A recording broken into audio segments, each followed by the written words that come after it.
Ladies and gentlemen, welcome to another rendition of No Holds Barred. My name is Ezio, and I will be your guide through... Actually, no, well, to be honest, I'm not even being your guide here. I'm literally just doing a bookend sort of thoughts video as we have finished the wonderful Turnip Boy Commits Tax Evasion. Very peculiar game.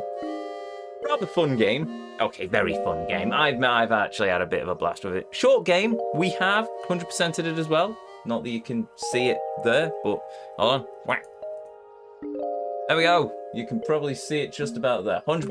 All done. We've fully completed this game in about 2 streams. Not a very long game, not a very complicated game. Certainly a fun game. Very easy to 100%. As far, well, fully complete, as it's turned out to be. It was just going to be 100%. It's turned into a full completion because it's just that easy and that fun. You basically, well, let's start from the top, as we always do. So, story. You play as Turnip Boy. He is I can't swear on this channel. He is Dennis the Menace. And I mean the Beano version, not the American version. Only he has weapons. Yes.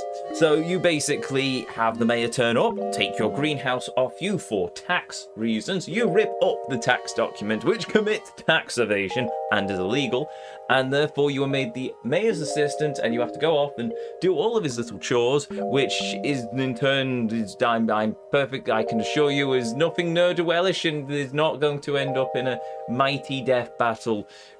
Anyway, as you travel, you explore the world, you help various people, destroy various documents, and just be a nuisance in fairness, and then you save the day, and that's it. It's not a really complicated story, in all sakes. Though the world there's a certain amount of lore and depth to it, I must admit. As you progress, you find little snippets of the conspiracy that has gone on. I've just realised something that I need to do after I finish this thoughts video, actually, and that's out of sheer curiosity, but I'll get there.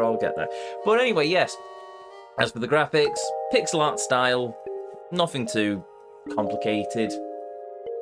Charming in its own right. Actually, it's very charming. I do like the art style in this game. It's never felt too garish or out of the way. It's a cutesy sort of art style, and I can very much approve of it.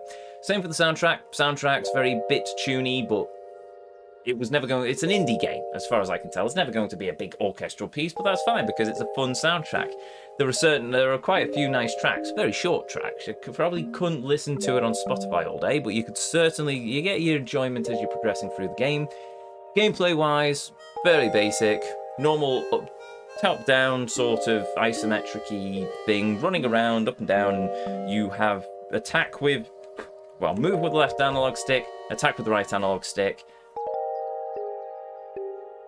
Very simple. Very nice. I like this game. It's a very, very fun game. If you can pick it up, I say pick it up. Not play the sequel. We'll be playing the sequel.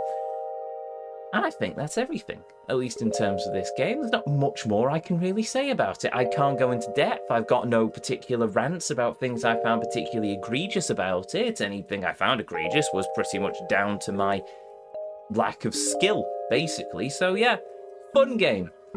Good job, Snoozy Kazoo. You've done a very good job with this game. But anyway, I think that's it. So short and sweet, no holds barred, much like a short and sweet, fun little game. So with that said, to each and every one of you, first of all, thank you for watching me, thank you for joining me. If you've joined me on this entire journey from start to finish, thank you for joining me on this journey. And hey, if you're watching this in the YouTube archive, please consider hitting that like button, maybe subscribing to the channel. It certainly helps out. And hey, if you ever want to catch me live, well, you can find me right over at twitch.tv/GuardEzio. And I think that's everything. That lack of mahjong.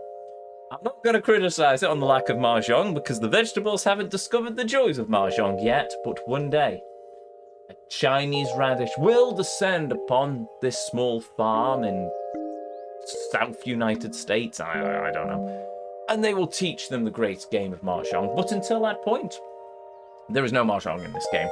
Shame, but I'm not going to deduct any points for that. But anyway, where was I? Yeah, I think that's everything. So, to each and every one of you, may you all have a beautiful evening, morning, or afternoon, wherever it is around this whole wide world you are. And as always, until our paths next cross again, I'll see you all next time.